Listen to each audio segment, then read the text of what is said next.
ನಮಸ್ಕಾರ, ನೀವು ನೋಡ್ತಾ ಇದ್ದೀರಾ ಸುದ್ದಿ ಸಮಯ ನ್ಯೂಸ್ ಚಾನಲ್. ಇದು ಲೋಕಲ್ ಎಕ್ಸ್ಪ್ರೆಸ್. ನಾನು ಮಹರ್ದಡ ಕುಳಗಿ.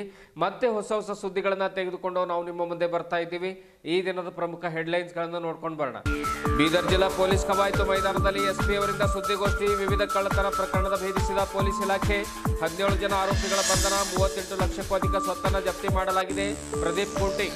ಅಪ್ರಾಪ್ತ ಬಾಲಕಿ ಮೇಲೆ ಅತ್ಯಾಚಾರ ಎಸಗಿದ ಅಪರಾಧಿಗೆ ಕಠಿಣ ಜೀವಾವಧಿ ಶಿಕ್ಷೆ, 50,000 ದಂಡ ವಿಧಿಸಿ ಆದೇಶಿಸಿದ ಜಿಲ್ಲಾ ಮತ್ತು ಸೆಷನ್ಸ್ ನ್ಯಾಯಾಧೀಶರು. ಬೀದರ್ ತಾಲೂಕಿನ ಮಂದಳಿ ಗ್ರಾಮದ ಶಕೀಲ್ ಮೋಹನ್ ಸಾಬ್ ಶಿಕ್ಷೆಗೆ ಒಳಗಾದ ಆರೋಪಿ. ಸರ್ಕಾರದ ಪರವಾಗಿ ಸರ್ಕಾರಿ ಅಭಿಯೋಜಕ ಸಂತೋಷ್ ಕುಮಾರ್ ವಾದ ಮಂಡನೆ. ವಿವಿಧ ಬೇಡಿಕೆಗಳನ್ನು ಈಡೇರಿಸುವಂತೆ ಆಗ್ರಹಿಸಿ ಅನುದಾನ ರಹಿತ ಖಾಸಗಿ ಶಾಲಾ ಆಡಳಿತ ಮಂಡಳಿ ವತಿಯಿಂದ ನಗರದಲ್ಲಿ ಪ್ರತಿಭಟನೆ. ಮಳೆಯನ್ನು ಲೆಕ್ಕಿಸದೆ ಕೊಡೆ ಹಿಡಿದು ಹೋರಾಟ ನಡೆಸಿದ ಶಿಕ್ಷಕರು. ಜಿಲ್ಲಾಧಿಕಾರಿ ಮುಖಾಂತರ ಸಿಎಂಗೆ ಮನವಿ ಪತ್ರ ರವಾನೆ. ಅನುದಾನ ರಹಿತ ಖಾಸಗಿ ಶಾಲಾ ಆಡಳಿತ ಮಂಡಳಿ ಸಂಘದ ವತಿಯಿಂದ ನಗರದಲ್ಲಿ ಬೃಹತ್ ಪ್ರತಿಭಟನೆ. ಮನವಿ ಸಲ್ಲಿಸುವ ವೇಳೆ ಜಿಲ್ಲಾಧಿಕಾರಿಗಳ ಕಚೇರಿ ಹೊರಗಡೆ ಪೊಲೀಸರ ಹಾಗೂ ಜಲಾದೇವರ ಮಧ್ಯೆ ಮಾತಿನ ಚಕಮಕಿ. ಜಿಲ್ಲಾಧಿಕಾರಿಗಳೇ ಮನವಿ ಸ್ವೀಕರಿಸಲು ಬರಬೇಕೆಂದು ಪಟ್ಟು ಹಿಡಿದ ಹೋರಾಟಗಾರರು. ಜಿಲ್ಲಾಧಿಕಾರಿಗಳ ಅಧ್ಯಕ್ಷತೆಯಲ್ಲಿ ಹುಲ್ಸೂರಿನಲ್ಲಿ ಜರುಗಿದ ಜನಸ್ಪಂದನ ಸಭೆ. ವಿವಿಧ ಸಮಸ್ಯೆಗಳನ್ನು ಬಗೆಹರಿಸಲು ಮನವಿ ಸಲ್ಲಿಸಿದ ಸಾರ್ವಜನಿಕರು. ಬಹುತೇಕ ರಸ್ತೆ ದುರಸ್ತಿ, ಅಕ್ರಮ ಸಾರಾಯಿ ಮಾರಾಟ, ಚರಂಡಿ, ಜೆಜೆಎಂ ಸಮಸ್ಯೆ ಕುರಿತು ಮನವಿ ಸಲ್ಲಿಕೆ. ಒಟ್ಟು 84 ಅಹವಾಲುಗಳನ್ನು ಸ್ವೀಕಾರ ಮಾಡಿದ ಜಿಲ್ಲಾಧಿಕಾರಿ ಶಿಲ್ಪಾ ಶರ್ಮಾ. ಸರ್ಕಾರಿ ಉಪಕರಣಾಗಾರ ಮತ್ತು ತರಬೇತಿ ಕೇಂದ್ರದಿಂದ ಡಿಪ್ಲೊಮಾ ಪ್ರವೇಶ ಪ್ರಾರಂಭವಾಗಿದೆ. 10ನೇ ತರಗತಿ ಪಾಸಾದವರು ಅಥವಾ PUC ಫೇಲ್ ಆದವರು ಈ ಕೋರ್ಸ್ಗೆ ಸೇರಬಹುದು. 100% ಉದ್ಯೋಗಾವಕಾಶ ನೀಡಲಾಗುತ್ತಿದೆ. ಸೋಮಶೇಖರ್ ಹುಲ್ಲೋಳಿ. ಇಂದಿನ ವಾರ್ತೆಗಳ ವಿವರಗಳನ್ನು ನೋಡ್ಕೊಂಡು ಬರೋಣ. ಬೀದರ್ ಜಿಲ್ಲೆಯ 7 ಪೊಲೀಸ್ ಠಾಣೆಗಳಲ್ಲಿ ದಾಖಲಾಗಿರುವಂತಹ ಒಟ್ಟು 22 ಹಾಗೂ ತೆಲಂಗಾಣ ರಾಜ್ಯದ ಜಹೀರಾಬಾದ್ ಪೊಲೀಸ್ ಠಾಣೆಯಲ್ಲಿ ದಾಖಲಾದ 4 ಒಂದು ಸ್ವತ್ತಿನ ಕಳವು ಪ್ರಕರಣಗಳನ್ನು ಭೇದಿಸಿ ಆರೋಪಿಗಳಿಂದ 38,29,000 ರೂಪಾಯಿ ಬೆಲೆಯುಳ್ಳಂತಹ ಸ್ವತ್ತನ್ನು ಜಪ್ತಿ ಮಾಡಿ 17 ಜನ ಆರೋಪಿಗಳನ್ನು ನ್ಯಾಯಾಂಗ ಬಂಧನಕ್ಕೆ ಕಳುಹಿಸಲಾಗಿದೆ ಎಂದು ಜಿಲ್ಲಾ ಪೊಲೀಸ್ ವರಿಷ್ಠಾಧಿಕಾರಿಗಳಾಗಿರುವಂತಹ ಪ್ರದೀಪ್ ಗುಂಟಿ ಹೇಳಿದರು. ಅವರು ಬೀದರ್ ಜಿಲ್ಲಾ ಪೊಲೀಸ್ ಕವಾಯತು ಮೈದಾನದಲ್ಲಿ ಕರೆದ ಸುದ್ದಿಗೋಷ್ಠಿಯಲ್ಲಿ ಮಾಹಿತಿಯನ್ನು ನೀಡಿ ಮಾತನಾಡಿದರು. ಬೀದರ್ ಜಿಲ್ಲೆಯ ಬಸವಕಲ್ಯಾಣ ಗ್ರಾಮೀಣ ಪೊಲೀಸ್ ಠಾಣೆಯಲ್ಲಿ 2 ಪ್ರಕರಣಗಳು, ಬೇಮಳಖೇಡ ಪೊಲೀಸ್ ಠಾಣೆಯಲ್ಲಿ 1 ಪ್ರಕರಣ, ಹುಮ್ನಾಬಾದ್ ಪೊಲೀಸ್ ಠಾಣೆಯಲ್ಲಿ 1 ಪ್ರಕರಣ, ಭಾಲ್ಕಿ ನಗರ ಪೊಲೀಸ್ ಠಾಣೆಯಲ್ಲಿ 1 ಪ್ರಕರಣ, ಭಾಲ್ಕಿ ಗ್ರಾಮೀಣ ಪೊಲೀಸ್ ಠಾಣೆಯಲ್ಲಿ 2 ಪ್ರಕರಣಗಳು, ಜನವಾಡ ಪೊಲೀಸ್ ಠಾಣೆಯ ಒಂದು ಪ್ರಕರಣ ಮತ್ತು ಮನ್ನಾಯಿಖೇಳಿ ಪೊಲೀಸ್ ಠಾಣೆಯಲ್ಲಿ ದಾಖಲಾಗಿರುವಂತಹ 1 ಪ್ರಕರಣಗಳನ್ನು ಭೇದಿಸಲಾಗಿದೆ ಎನ್ನುವಂತಹ ಮಾತನ್ನ ಎಸ್ಪಿ. ಈ ಪ್ರಕರಣಗಳಡಿ ಬಂಧಿಸಲಾದ ಆರೋಪಿಗಳಿಂದ 1 ಕೆಜಿ ಗಾಂಜಾ ಅಂದಾಜು ಕಿಮ್ಮತ್ತು 1 ಲಕ್ಷ ರೂಪಾಯಿ, 38 ದ್ವಿಚಕ್ರ ವಾಹನಗಳು ಅಂದಾಜು ಕಿಮ್ಮತ್ತು 28,33,000 ರೂಪಾಯಿ, 3 ಕಾರ್ಟನ್ ಗೋಲ್ಡ್ ಫ್ಲೇಕ್ ಸಿಗರೇಟ್ಗಳು ಅಂದಾಜು ಕಿಮ್ಮತ್ತು 3,27,000 ರೂಪಾಯಿ, ವಿವಿಧ ಕಂಪನಿಯ 11 ನೀರಿನ ಮೋಟಾರ್ಗಳು ಅಂದಾಜು ಕಿಮ್ಮತ್ತು 1,84,000 ರೂಪಾಯಿ, 2,500 ಕೆಜಿ ಪಡಿತರ ಅಕ್ಕಿ ಹಾಗೂ 1 ಮಹೀಂದ್ರಾ ಗೂಡ್ಸ್ ವಾಹನ ನಂಬರ್ KA 385801 ಸೇರಿ ಅಂದಾಜು ಕಿಮ್ಮತ್ತು 3,85,000 ಹೀಗೆ ಒಟ್ಟು 38,29,000 ರೂಪಾಯಿ ಬೆಲೆಯುಳ್ಳ ಸ್ವತ್ತನ್ನು ಜಪ್ತಿ ಮಾಡಿ 17 ಜನ ಆರೋಪಿಗಳನ್ನು ಬಂಧಿಸಿ ನ್ಯಾಯಾಂಗ ಬಂಧನಕ್ಕೆ ಕಳುಹಿಸಲಾಗಿದೆ ಎಂದು ಎಸ್ಪಿ ಪ್ರದೀಪ್ ಗುಂಟಿ ಹೇಳಿದರು. ಈ ಪತ್ರಿಕಾಗೋಷ್ಠಿಯಲ್ಲಿ ಹೆಚ್ಚುವರಿ ಪೊಲೀಸ್ ವರಿಷ್ಠಾಧಿಕಾರಿಗಳಾಗಿರುವಂತಹ ಚಂದ್ರಕಾಂತ್ ಪೂಜಾರಿ, ಬೀದರ್ನ DYSP Shivanagouda Patil, Bhalki DYSP Shivanand Pavadashetti, Humnabad DYSP JS ನ್ಯಾಮಗೌಡರು, ವಿವಿಧ ಪೊಲೀಸ್ ಠಾಣೆಯ ಸಬ್ ಇನ್ಸ್ಪೆಕ್ಟರ್ಗಳು, ಇನ್ಸ್ಪೆಕ್ಟರ್ಗಳು ಹಾಗೂ ಪೊಲೀಸ್ ಇಲಾಖೆ ಸಿಬ್ಬಂದಿ ವರ್ಗದವರು ಉಪಸ್ಥಿತರಿದ್ದರು.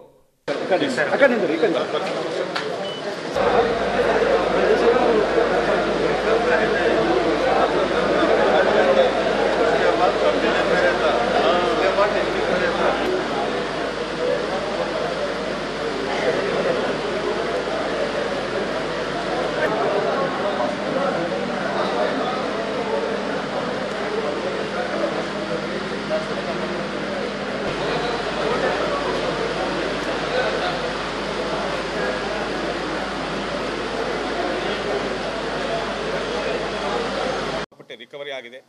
ಯಾರ್ಯಾರು ಕಳ್ಕೊಂಡಿದ್ದಾರೋ ಅವರಿಗೆ ಕೊಡುವುದರಲ್ಲಿ ನಮಗೆ ತುಂಬ ಖುಷಿ ಆಗ್ತಾ ಇದೆ. ಸೊ ಇದೇ ರೀತಿ ಯಾವ ಥೆಫ್ಟ್ ಕೇಸನ್ನು ಕೂಡ ನಾವು ಹಗರಾಗಿ ತಗೊಳ್ಳದೆ ಗಂಭೀರವಾಗಿ ತಗೊಂಡು ಜನರ ಪ್ರಾಪರ್ಟಿಯನ್ನು ರಿಕವರ್ ಮಾಡೋದರಲ್ಲಿ ಖಂಡಿತವಾಗಿ ಯಶಸ್ವಿ ಆಗ್ತೇವೆ ಅಂತ ನಾವು ಗಳಿವೆ. ಬೈಕ್ ಕಳ್ಳರಲ್ಲಿ ಎಲ್ಲ ಥರ MOPಗಳಿವೆ. ನೋ ಇಬ್ಬರು ಇದ್ದಾರೆ, ಅಂತಾರಾಜ್ಯದವರು ಇದ್ದಾರೆ, ನಮ್ಮ ಲೋಕಲ್ ಅವರೂ ಇದ್ದಾರೆ. ಪಂಪ್ ಸೆಟ್ಗಳು, ರೈತರು ಯೂಸ್ ಮಾಡುವ ಪಂಪ್ ಸೆಟ್ಗಳನ್ನು ಕೂಡ ನಾವು ಒಂದು ಕಳ್ಳತನ ಪ್ರಕರಣದಲ್ಲಿ ನಾವು ರಿಕವರ್ ಮಾಡಿದ್ದೇವೆ. ಇದಲ್ಲದೆ ಒಂದು 4 ವೀಲರ್ ಕೂಡ ನಾವು ರಿಕವರ್ ಮಾಡಿದ್ದೇವೆ. ಇದಲ್ಲದೆ ಒಂದು ಸುಮಾರು 25 ಕ್ವಿಂಟಾಲ್ ಪಡಿತರ ಅಕ್ಕಿಯನ್ನು ಕೂಡ ನಾವು ಒಂದು ಅಕ್ರಮವಾಗಿ ಸಾಗಣೆ ಮಾಡ್ತಿರುವ ವೆಹಿಕಲನ್ನು ನಾವು ಇಂಟರ್ಸೆಪ್ಟ್ ಮಾಡಿ ಕೇಸ್ ಮಾಡಿ ಪಡಿತರ ಅಕ್ಕಿಯನ್ನು ಕೂಡ ನಾವು ರಿಕವರಿ ಮಾಡಿದ್ದೇವೆ. ಸೊ ಇಷ್ಟೆಲ್ಲ ಪ್ರಾಪರ್ಟಿಯನ್ನು ನಾವು ರಿಕವರ್ ಮಾಡಿದ್ದೆ ಅಂತ ಹೇಳ್ಕೊಳ್ಳೋಕ್ಕೆ ನಾನು ತುಂಬ ಸಂತೋಷವಾಗಿದ್ದೇನೆ. ಹಾಗೂ ಅದರಲ್ಲಿ ಭಾಗಿಯಾಗಿದ್ದ ಎಲ್ಲ ಕ್ರೈಮ್ ಸ್ಟಾಫ್ ಕೂಡ ನಾನು ಪ್ರಶಂಸೆ ನೀಡ್ತಾ ಇದ್ದೇನೆ. ಅವರಿಗೆ ಮುಂದೆ ಕ್ಯಾಶ್ ರಿವಾರ್ಡ್ ಕೂಡ ಕೊಡ್ತಾ ಇದ್ದೇನೆ. ಇದಲ್ಲದೆ ಇನ್ನು ಯಾವ ಯಾವ ಕೇಸುಗಳಲ್ಲಿ ರಿಕವರ್ ಆಗಬೇಕಾದ ಪ್ರಾಪರ್ಟಿ ಇದೆಯೋ ಅದನ್ನು ಕೂಡ ನಾವು ಬಹಳ ಪ್ರಾಮುಖ್ಯತೆಯಿಂದ ನಾವು ಆ ಕೇಸುಗಳನ್ನು ನಾವು ಚೇಸ್ ಮಾಡಿ ಟ್ರೇಸ್ ಮಾಡಿ ಆ ಪ್ರಾಪರ್ಟಿಯನ್ನು ಕೂಡ ಕಳ್ಕೊಂಡಿದ್ದವರಿಗೆ ಹಸ್ತಾಂತರಿಸಲು ನಾವು ನಮ್ಮ ಇಲಾಖೆ ಕಷ್ಟಪಟ್ಟು ಕೆಲಸ ಮಾಡ್ತಿದೆ ಅಂತ ಹೇಳ್ತಾ ಇದ್ದೇನೆ. Thank you.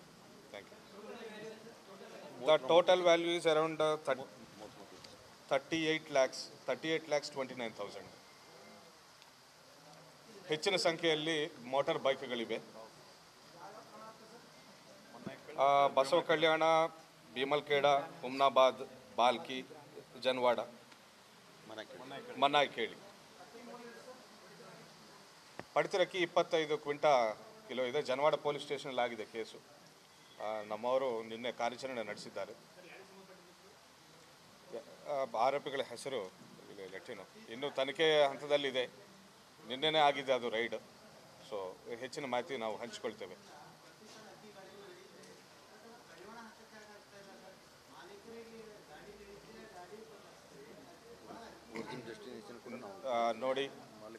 ನೋಡಿ ಯಾರು ಇದರಲ್ಲಿದ್ದಾರೆ, ಯಾರ ಇನ್ವಾಲ್ವ್ಮೆಂಟ್ ಇದೆ ಅನ್ನೋದನ್ನು ನಾವು ತನಿಖೆ ಹಂತದಲ್ಲಿ ಪತ್ತೆ ಮಾಡ್ತಾ ಇದ್ದೇವೆ. ಅಲ್ಲದೆ ಇದರ ಕಡಿವಾಣ ಹಾಕಬೇಕಂದ್ರೆ ನಾವು ಫುಡ್ ಡಿಪಾರ್ಟ್ಮೆಂಟ್ ಒಟ್ಟಿಗೆ ನಾವು ಹೊಂದಾಣಿಕೆ ಮಾಡಿಕೊಂಡು ಮುಂದಿನ ಕಾರ್ಯಾಚರಣೆ ಮಾಡಬೇಕಾಗ್ತದೆ. ಈಗಲೇ ಅವರು ನಮಗೆ ಕೋಆಪರೇಟ್ ಮಾಡೋಕ್ಕೆ ಕೂಡ ಕೋಆಪರೇಟ್ ಮಾಡ್ತೇವೆ ಅಂತ ಮಾತು ಕೊಟ್ಟಿದ್ದಾರೆ. ಖಂಡಿತ ಇದಕ್ಕೆ ಕಡಿವಾಣ ಹಾಕ್ತೇವೆ.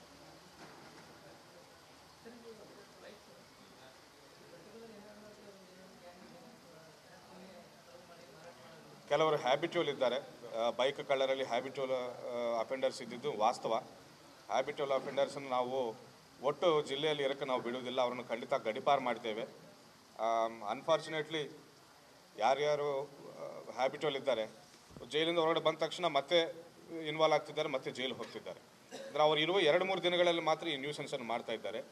ನಾವು ಈಗಾಗಲೇ ನಮ್ಮ ಜುರಿಸ್ಡಿಕ್ಷನ್ ಇನ್ಸ್ಪೆಕ್ಟರ್ಗಳಿಗೆ ಹಾಗೂ ಬೀಟ್ PC ಗಳಿಗೆ ಈ ವಿಷಯವನ್ನು ತಿಳಿಸಿದ್ದೇವೆ. ಹಾಗೂ ಪ್ರಿಸನ್ಸ್ ಅವರೊಟ್ಟಿಗೆ ಕೂಡ ನಾವು ಇತ್ತೀಚೆಗೆ ಒಂದು ಡ್ರೈವ್ ನಡೆಸಿದ್ದೇವೆ. ಯಾವ ಹ್ಯಾಬಿಟ್ಯೂಲ್ ಅಫೆಂಡರ್ಸು ಬೇಲ್ ಪಡೆದು ಹೊರಗಡೆ ಬರ್ತಿದ್ದಂಗೆ ಆ ಮಾಹಿತಿಯನ್ನು ಪ್ರಿಸನ್ ಅಫಿಷಿಯಲ್ಸು ನಮ್ಮ ಲೋಕಲ್ ಪೊಲೀಸರೊಟ್ಟಿಗೆ ಶೇರ್ ಮಾಡ್ಕೊಳ್ತಾರೆ. ಅವರು ಹೊರಗಡೆ ಬರ್ತಾ ಇದ್ದಂಗೆ ಅವರನ್ನು ಟ್ರೇಸ್ ಮಾಡ್ತೇವೆ. ನಾವು ಅವರ ಚಲನವಲನಗಳನ್ನು ನಾವು ವಿ ವಿಲ್ ಸ್ಟಡಿ, ಎಲ್ಲೆಲ್ಲೂ ಹೋಗ್ತಿದ್ದಾರೆ ಏನಂತ ಅವರನ್ನು ಬೈಂಡ್ ಓವರ್ ಮಾಡೋದು. ಇನ್ನು ಹೆಚ್ಚಿನ ಸಂಖ್ಯೆಯಲ್ಲಿ ಅದೇ ರೀತಿ ಹ್ಯಾಬಿಚುವಲ್ ಅಫೆನ್ಸ್ ಮಾಡ್ಕೊಳ್ತಾ ಹೋದರೆ ಗಡಿಪಾರ ಮಾಡೋಕ್ಕೂ ಕೂಡ ನಾವು ಯೋಚನೆ ಮಾಡುವುದಿಲ್ಲ. ಎರಡನೇ ಅಂತಾರಾಜ್ಯದವರು ಇದ್ದಾರೆ, ಎಲ್ಲ ಥರವೂ ಇದ್ದಾರೆ. ಲೆಕ್ಕ ಈ ಸದ್ಯಕ್ಕೆ ಈ 38 ಬೈಕ್ಸ್ ರಿಕವರಿ ಮಾಡಿದ್ರಲ್ಲಿ ಅಕ್ಯೂಸ್ಡ್ಗಳು ಸುಮಾರು 18 ಜನರಿದ್ದಾರೆ. 6 ವರ್ಷದ ಅಪ್ರಾಪ್ತ ಬಾಲಕಿಗೆ ಲೈಂಗಿಕ ದೌರ್ಜನ್ಯ ಎಸಗಿ ಅತ್ಯಾಚಾರ ನಡೆಸಿರುವಂತಹ ಆರೋಪಿಗೆ ಕಠಿಣ ಜೀವಾವಧಿ ಶಿಕ್ಷೆ ಮತ್ತು 50,000 ರೂಪಾಯಿ ದಂಡವನ್ನು ವಿಧಿಸಿ ಅಪರ ಜಿಲ್ಲಾ ಸತ್ರ ಹಾಗೂ ವಿಶೇಷ ನ್ಯಾಯಾಲಯ ಶಿಕ್ಷೆಯನ್ನು ವಿಧಿಸಿದೆ. ಬೀದರ್ ತಾಲೂಕಿನ ಮನ್ನಳ್ಳಿ ಗ್ರಾಮದ ಶಕೀಲ್ ಮೌಲಾನ್ ಸಾಬ್ ನೂರ್ಬಾಗ್ ಶಿಕ್ಷೆಗೆ ಒಳಗಾಗಿರುವಂತಹ ಆರೋಪಿ 2023ರ ಜುಲೈ 6ರಂದು ಬಾಲಕಿಗೆ ಅತ್ಯಾಚಾರವನ್ನು ನಡೆಸಿರುವಂತಹ ಕುರಿತು ಆಕೆಯ ತಾಯಿ ನೀಡಿರುವಂತಹ ದೂರಿನ ಆಧಾರದ ಮೇಲೆ ಮನ್ನಳ್ಳಿ ಪೊಲೀಸ್ ಠಾಣೆಯಲ್ಲಿ ಪ್ರಕರಣ ದಾಖಲಾಗಿತ್ತು. ಅಂದಿನ ಬೀದರ್ ಗ್ರಾಮೀಣ ಪೊಲೀಸ್ ಠಾಣೆಯ CPI ಆಗಿರತಕ್ಕಂಥ ಶ್ರೀನಿವಾಸ್ ಅಲ್ಲಾಪುರ್ ಅವರು ತನಿಖೆಯನ್ನು ನಡೆಸಿದ್ದಾರೆ. ಪೋಕ್ಸೋ ಕಾಯ್ದೆ ಅಡಿಯಲ್ಲಿ ಭಾರತೀಯ ದಂಡ ಸಂಹಿತೆಯಲ್ಲಿ ಆರೋಪಿಯ ವಿರುದ್ಧ ನ್ಯಾಯಾಲಯದಲ್ಲಿ ದೋಷಾರೋಪಣಾ ಪತ್ರವನ್ನು ಕೂಡ ಅವರು ಸಲ್ಲಿಕೆ ಮಾಡಿದರು. ಪ್ರಕರಣದ ವಿಚಾರಣೆ ನಡೆಸಿದ ನ್ಯಾಯಾಧೀಶ ಸಚಿನ್ ಕೌಶಿಕ್ ಅವರು ಆರೋಪಿತನ ವಿರುದ್ಧ ಆರೋಪಗಳು ಸಾಬೀತು ಆಗಿರುವ ಹಿನ್ನೆಲೆಯಲ್ಲಿ ಪೋಕ್ಸೋ ಕಾಯ್ದೆಯ ಕಲಂ 6 ಜೊತೆಗೆ ಭಾರತೀಯ ದಂಡ ಸಂಹಿತೆ ಕಲಂ 376A(b) ಅಡಿ ಕಠಿಣ ಜೀವಾವಧಿ ಶಿಕ್ಷೆ ಮತ್ತು 50,000 ರೂಪಾಯಿ ದಂಡ ಕಟ್ಟುವಂತೆ ಆದೇಶವನ್ನು ಹೊರಡಿಸಲಾಗಿದೆ. ದಂಡದ 50,000 ರೂಪಾಯಿ ನೊಂದ ಬಾಲಕಿಗೆ ನೀಡಬೇಕು. ರಾಜ್ಯ ಸರ್ಕಾರ 3,000ವನ್ನು ಭರಿಸಬೇಕು. ಜಿಲ್ಲಾ ಕಾನೂನು ಸೇವೆಗಳ ಪ್ರಾಧಿಕಾರವು ನೊಂದ ಬಾಲಕಿಗೆ ಹೆಚ್ಚಿನ ಪರಿಹಾರವನ್ನು ನೀಡಬೇಕೆಂದು ಸೂಚಿಸಿದ್ದಾರೆ. ಸರ್ಕಾರದ ಪರವಾಗಿ ವಿಶೇಷ ಸರ್ಕಾರಿ ಅಭಿಯೋಜಕ ಸಂತೋಷ್ ಕುಮಾರ್ ಟಿ ಸಿದ್ದೇಶ್ವರ್ ವಾದವನ್ನು ಮಂಡಿಸಿದ್ರು. ಬನ್ನಿ ಈ ಪ್ರಕರಣ ಕುರಿತು ಸಂತೋಷ್ ಕುಮಾರ್ ಅವರು ಏನು ಹೇಳಿದ್ದಾರೆ ಅನ್ನುವಂಥದ್ದನ್ನು ನೋಡ್ಕೊಂಡು ಬರೋಣ. ದಿನಾಂಕ 6/7/2023ರಂದು ಶಕೀಲ್ ಮೌಲಾನಾ ಸಾಬ್ ಎಂಬ ಆರೋಪಿಯು 6 ವರ್ಷದ ಅಪ್ರಾಪ್ತ ಬಾಲಕಿಯ ಮೇಲೆ ಲೈಂಗಿಕ ಅತ್ಯಾಚಾರವನ್ನು ಮಾಡಿದ್ದು. ಸದರಿ ಪ್ರಕರಣವು ಮನ್ನಳ್ಳಿ ಪೊಲೀಸ್ ಠಾಣೆಯಲ್ಲಿ ಪ್ರಕರಣವು ದಾಖಲಾಗಿರುತ್ತದೆ. ಸದರಿ ಪ್ರಕರಣದಲ್ಲಿ ಆಯೋಗರು ತನಿಖಾಧಿಕಾರಿಗಳು ಅಂತಿಮ ವರದಿಯನ್ನು ಮಾನ್ಯ ನ್ಯಾಯಾಲಯದಲ್ಲಿ ಸಲ್ಲಿಸಿರುತ್ತಾರೆ. ಸದರಿ ಪ್ರಕರಣದ ಇತ್ಯರ್ಥವನ್ನು ಮಾನ್ಯ ಅಪರ ಜಿಲ್ಲಾ ಮತ್ತು ಸತ್ರ ನ್ಯಾಯಾಧೀಶರು ಸದರಿ ಪ್ರಕರಣದ ಬಗ್ಗೆ ಇತ್ಯರ್ಥವನ್ನು ಮಾಡಿದ್ದು ದಿನಾಂಕ 18/7/2024 ಸದರಿ ಆರೋಪಿಯನ್ನು ಮಾನ್ಯ ನ್ಯಾಯಾಲಯವು ಕಠಿಣ ಜೀವಾವಧಿ ಶಿಕ್ಷೆಯನ್ನು ವಿಧಿಸಿರುತ್ತದೆ ಹಾಗೂ 53,000 ರೂಪಾಯಿ ದಂಡವನ್ನು ಕೂಡ ಸದರಿ ಆರೋಪಿಯ ಮೇಲೆ ವಿಧಿಸಿರುತ್ತದೆ. ಅಲ್ಲದೆ ಜಿಲ್ಲಾ ಕಾನೂನು ಸೇವೆಗಳ ಪ್ರಾಧಿಕಾರಕ್ಕೆ ಹೆಚ್ಚಿನ ಒಂದು ನೊಂದ ಬಾಲಕಿಗೆ ಪರಿಹಾರವನ್ನು ಕೊಡಲು ಮಾನ್ಯ ನ್ಯಾಯಾಲಯವು ನಿರ್ದೇಶನ ಕೂಡ ಕೊಟ್ಟಿರುತ್ತದೆ. ನಾನು ವಿಶೇಷ ಪೋಕ್ಸೋ ಸರ್ಕಾರಿ ಅಭಿಯೋಜಕರು ಸಂತೋಷ್ ಕುಮಾರ್ ಟಿ ಸಿದ್ದೇಶ್ವರ್. ಅನುದಾನ ರಹಿತ ಖಾಸಗಿ ಶಾಲಾ ಆಡಳಿತ ಮಂಡಳಿ ವತಿಯಿಂದ ನಗರದಲ್ಲಿ ಬೃಹತ್ ಪ್ರತಿಭಟನೆ ಜರುಗಿತು. ವಿವಿಧ ಬೇಡಿಕೆಗಳನ್ನು ಈಡೇರಿಸುವಂತೆ ನಗರದ ಸಾಯಿ ಶಾಲೆ ಆವರಣದಲ್ಲಿ ಮಳೆಯನ್ನು ಲೆಕ್ಕಿಸದೆ ಕೊಡೆಯನ್ನು ಹಿಡಿದು ಪ್ರತಿಭಟನೆಯನ್ನು ನಡೆಸಿದರು. ಬಳಿಕ ಸರ್ಕಾರಿ ಆಸ್ಪತ್ರೆ ಮುಖಾಂತರವಾಗಿ ಅಂಬೇಡ್ಕರ್ ವೃತ್ತ, ಶಿವಾಜಿ ವೃತ್ತದ ಮುಖಾಂತರವಾಗಿ ಮೆರವಣಿಗೆ ಮೂಲಕ ತೆರಳಿ ಜಿಲ್ಲಾಧಿಕಾರಿಗಳ ಮುಖಾಂತರ ಸಿಎಂ ಅವರಿಗೆ ಮನವಿ ಪತ್ರವನ್ನು ರವಾನೆ ಮಾಡಿದರು. ಸಾಯಿ ಶಾಲೆ ಆವರಣದ ಬಹಿರಂಗ ವೇದಿಕೆ ಮೇಲೆ ಮಾತನಾಡಿರುವಂತಹ ಸಂಘದ ಗೌರವಾಧ್ಯಕ್ಷ ರೇವಣಸಿದ್ದಪ್ಪ ಜಲಾದೇವರು ಅನಾವಶ್ಯಕ ವಿಷಯಗಳ ಕಡೆಗೆ ಸರ್ಕಾರ ಮತ್ತು ಅಧಿಕಾರಿಗಳು ಗಮನ ಕೊಡದೆ ಶಾಲೆಯ ಶಿಕ್ಷಣದ ಗುಣಮಟ್ಟ ಹಾಗೂ ಕಟ್ಟಡದ ಗುಣಮಟ್ಟ ವೀಕ್ಷಿಸಿ ಸಹಕಾರವನ್ನು ನೀಡಬೇಕು. ಆರ್ಟಿಎನ ಮರು ಆರಂಭ ಮಾಡಬೇಕು. ಕಠಿಣ ನಿಯಮಗಳನ್ನು ತೆಗೆದುಹಾಕಿ ನವೀಕರಣ ಮಾಡುವಂತಹ ಒಂದು ಸಂದರ್ಭದಲ್ಲಿ ಆ ನಿಯಮಗಳನ್ನು ಸರಳೀಕರಣಗೊಳಿಸಬೇಕು. 18ರಿಂದ 20 ನಿಯಮಗಳನ್ನು ಹಾಕಲಾಗಿದೆ. ಅವುಗಳನ್ನು ಕೂಡಲೇ ಒಂದು ಸರಳೀಕರಣಗೊಳಿಸಿ ಸರ್ಕಾರಿ ಅಂದರೆ ಖಾಸಗಿ ಶಾಲೆಗಳನ್ನು ನಡೆಸಲಿಕ್ಕೆ ಸರ್ಕಾರ ಅವಕಾಶವನ್ನು ಮಾಡಿಕೊಡಬೇಕು ಎನ್ನುವಂಥ ಬೇಡಿಕೆಯನ್ನು ಅವರು ತಮ್ಮ ಮಾತಿನಲ್ಲಿ ಹೇಳಿದರು. ಇದು ಹೋರಾಟದ ಆರಂಭದ ಹಂತವಾಗಿದೆ. ಮುಂದಿನ ದಿನಗಳಲ್ಲಿ ನಮ್ಮ ಬೇಡಿಕೆ ಈಡೇರದಿದ್ದರೆ ಉಗ್ರ ಹೋರಾಟವನ್ನು ಮಾಡಲಾಗುವುದು. ಆಂಗ್ಲ ಮಾಧ್ಯಮದ ಶಾಲೆಗಳಿಗೆ, ಸರ್ಕಾರಿ ಶಾಲೆಗಳಿಗೆ ನಮ್ಮ ವಿರೋಧ, ನಮ್ಮ ಹೋರಾಟವಿಲ್ಲ. ಆದರೆ ಅವುಗಳ ಜೊತೆಗೆ ಕನ್ನಡ ಶಾಲೆಗಳನ್ನು ಉಳಿಸಲಿಕ್ಕೆ ಸರ್ಕಾರ ಕ್ರಮ ಕೈಗೊಳ್ಳಬೇಕೆಂಬುದು ನಮ್ಮ ಬೇಡಿಕೆಯಾಗಿದೆ. ಕೆಲವರು 20-30 ವರ್ಷಗಳಿಂದ ಶಾಲೆಯನ್ನು ನಡೆಸ್ತಾ ಇದ್ದಾರೆ. ಎಷ್ಟೋ ಜನರು ಸರ್ಕಾರದ ಶೈಕ್ಷಣಿಕ ದಮನಕಾರಿ ನೀತಿಯಿಂದಾಗಿ ಶಾಲೆಗಳನ್ನು ನಡೆಸಲಿಕ್ಕೆ ಆಗದೆ ಅನ್ಯರಿಗೆ ಲೀಸ್ ಮೇಲೆ ಕೊಟ್ಟು ಕೈ ತೊಳ್ಕೊಂಡಿದ್ದಾರೆ. ಇದು ಹೀಗೆ ಮುಂದುವರೆದರೆ ಮುಂದಿನ ದಿನಗಳಲ್ಲಿ ಕನ್ನಡ ಶಾಲೆಗಳನ್ನು ದುರ್ಬೇನು ಹಿಡ್ಕೊಂಡು ಹುಡುಕಬೇಕಾಗುತ್ತದೆ ಅನ್ನುವಂಥ ತಮ್ಮ ಆಕ್ರೋಶವನ್ನು ರೇವಣಸಿದ್ದಪ್ಪ ಜಲಾದೇವರು ಹೊರ ಹಾಕಿದ್ರು. ಈಶ್ವರ್ ಖಂಡ್ರೆ ಅವರು ವಿರೋಧ ಪಕ್ಷದಲ್ಲಿದ್ದಾಗ ಸಾಕಷ್ಟು ಬೇಡಿಕೆಗಳನ್ನು ಒಂದು ವಿಧಾನಸಭೆಯಲ್ಲಿ ತಾವೆಲ್ಲರೂ ಮಾತಾಡಿ ಅಂತ ಹೇಳಿದಾಗ ವಿಧಾನ ಸಭೆಯ ಒಂದು ವಿರೋಧ ಪಕ್ಷದಲ್ಲಿದ್ದಾಗ ಉಸ್ತುವಾರಿ ಸಚಿವ ಈಶ್ವರ್ ಖಂಡ್ರೆ ಅವರು ಸಾಕಷ್ಟು ಮಾತನಾಡಿದ್ರು. ಆದರೆ ಈಗ ಸ್ವತಃ ತಾವೇ ಮಂತ್ರಿಗಳಾಗಿದ್ದೀರಿ, ಆದರೆ ನೀವು ಯಾಕೆ ಮಾತಾಡ್ತಾ ಇಲ್ಲ, ವಿಧಾನಸಭೆಯಲ್ಲಿ ಯಾಕೆ ನೀವು ಬಾಯಿ ಬಿಸ್ತಾ ಇಲ್ಲ ಅನ್ನುವಂಥ ಆಕ್ರೋಶವನ್ನು ಕೂಡ ಜಲಾದೇವರು ಹೊರ ಹಾಕಿದ್ರು. ಇದೇ ವೇಳೆ ಖಾಸಗಿ ಶಾಲಾ ಆಡಳಿತ ಮಂಡಳಿ ಸಂಘದ ವಿವಿಧ ಪದಾಧಿಕಾರಿಗಳು, ವಿವಿಧ ಮಠಾಧೀಶರು ತಮ್ಮ ಅಭಿಪ್ರಾಯಗಳನ್ನು ಹಂಚಿಕೊಂಡರು. ಸಂಘದ ಜಿಲ್ಲಾಧ್ಯಕ್ಷ ರಾಜೇಂದ್ರ ಮಣಿಗೇರಿ ಕೂಡ ಮಾತನಾಡ್ತಾರೆ. ಪ್ರತಿಭಟನಾ ವೇಳೆ ಜಿಲ್ಲೆಯ ಎಲ್ಲ ತಾಲೂಕು ಅಧ್ಯಕ್ಷರು, ಪದಾಧಿಕಾರಿಗಳು, ಶಾಲಾ ಸಿಬ್ಬಂದಿ ವರ್ಗದವರು ಹೋರಾಟದಲ್ಲಿ ಪಾಲ್ಗೊಂಡಿದ್ದರು.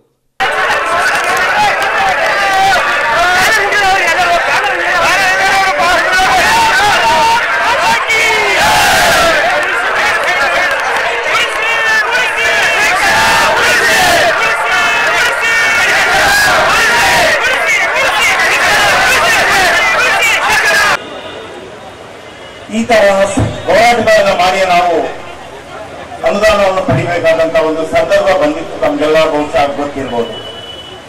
ಅವತ್ತು ಹಗಲಿರುಳು ಎನ್ನದೆ ಹೋರಾಟಗಾರರು ಸಾಕಷ್ಟು ವೈವಿಧ್ಯಮತ ಕೂಡಿರ್ತಕ್ಕಂಥ ಹೋರಾಟವನ್ನು ಮಾಡಿದ್ದೇವೆ.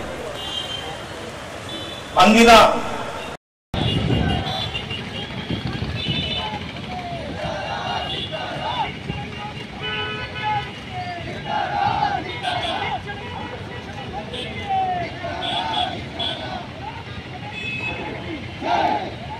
Camera ತೆಗ್ದೀನಿ sir. ಅದು ಏನಾಗ್ಲತ್ತರ ಬುಲಾರ ಅಲ್ಲತ್ರ ನೀರು ಹನಿ ಬೀಳತ್ತೋ ಜರ.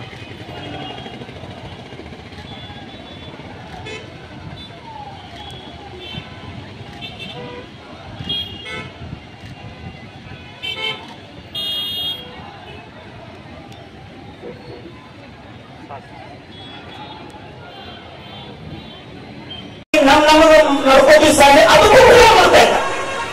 ಪ್ರತಿ ವರ್ಷ ನೀವು ಮಾಡಬೇಕು, ಪ್ರತಿ ವರ್ಷ ನಾವು ಬಿಲ್ ವಾಪಸ್ ಮಾಡಬೇಕು. ನಿಧಿ ಬ್ಯಾಂಕ್ಗಳು ಯಾವ ಇವತ್ತಿನಿಂದ ಒಬ್ಬ ನಿಧಿ ಬ್ಯಾಂಕ್ ನಿಮ್ಮ ಶಿಕ್ಷಣ ಸಂಸ್ಥೆ ಗುಣಮಟ್ಟ ಪರೀಕ್ಷೆ ಮಾಡಕ್ಕೆ ಬಂದಿಲ್ಲ. ಟ್ಯಾಂಕ್ನಾಗ ಎಷ್ಟು ಲೀಟರ್ ನೀರವ ಅತಿ ಸಮಯ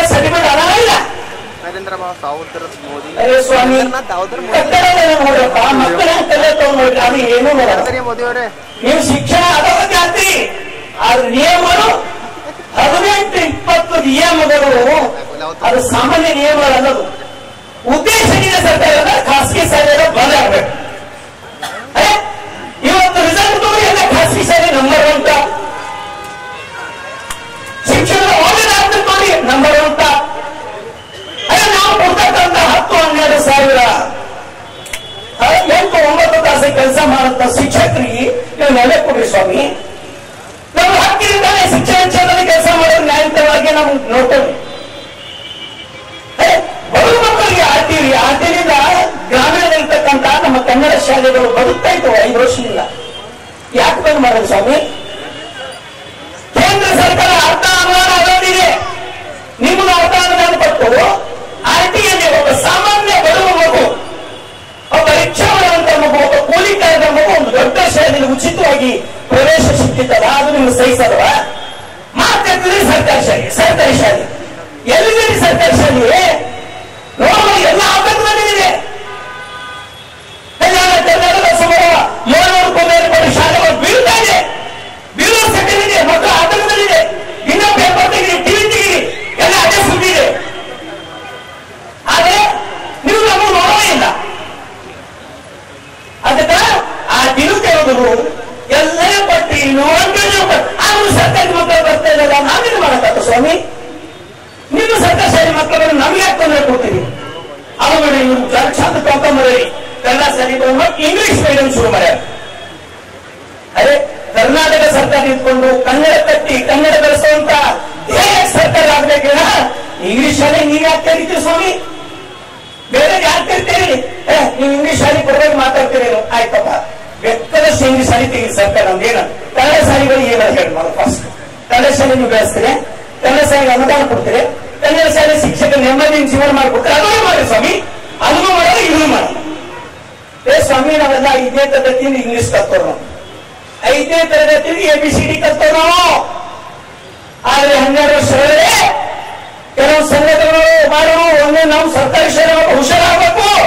1ನೇ ತರಗತಿ ಇಂಗ್ಲಿಷ್ ಪುಸ್ತಕ ಇಟ್ಟಿರ್ತಾನೆ, ನೀವು ಇಂಗ್ಲಿಷ್ ಪುಸ್ತಕ ಇದೆ ತಾನೆ 1ನೇ ತರಗತಿ, ಮತ್ತೆ ಯಾಕೆ ಇಂಗ್ಲಿಷ್ ಮಾಧ್ಯಮದಿಂದ ತಡೆಯಲಿ? ಅದೇ ಪುಸ್ತಕ ಚೆನ್ನಾಗಿ ಕಲಿಸ್ರಿ, ಅದನ್ನು ಮಾಡಲ್ಲ. ಅದೇ ಕನ್ನಡ ಶಾಲೆಗೆ ಕರ್ನಾಟಕ ಪಬ್ಲಿಕ್ ಶಾಲೆ ಅಂತ ಕೂಡ ಹಚ್ತೀರಿ. 1250 ಕೋಟಿ ಒಂದು ಕೊಟ್ಟಿದೆ, ಅದರೊಳಗೆ 800 ಕೋಟಿ ಹಾಕೋತಾರೆ ನೀವು. ಸನ್ಮಾನ್ಯ ಶ್ರೀ ಈಶ್ವರ್ ಖಂಡ್ರೆ ಅವರೇ ನೆನ್ಪಿಟ್ಕೊಳ್ಳಿ, ಬಿಜೆಪಿ ಸರ್ಕಾರ ಇದ್ದಂತ ಸಂದರ್ಭದಲ್ಲಿ ಅವರೇನು ಇಟ್ಟು ಪಟ್ಟಿ ಕೊಟ್ಟಿರಿ.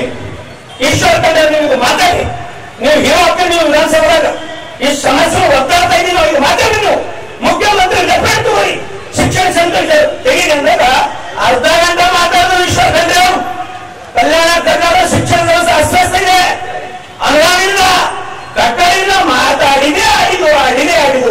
ಅರೆ ಸ್ವಾಮಿ, ನೀವೇ ಮಂತ್ರಿ ಆದ್ರಲ್ಲಿ ಇವತ್ತು ಮಂತ್ರಿ ಆದ ತಕ್ಷಣ ಕಳಿಸಿದೀವಿ ನಾವು ಅವರಿಗೆ.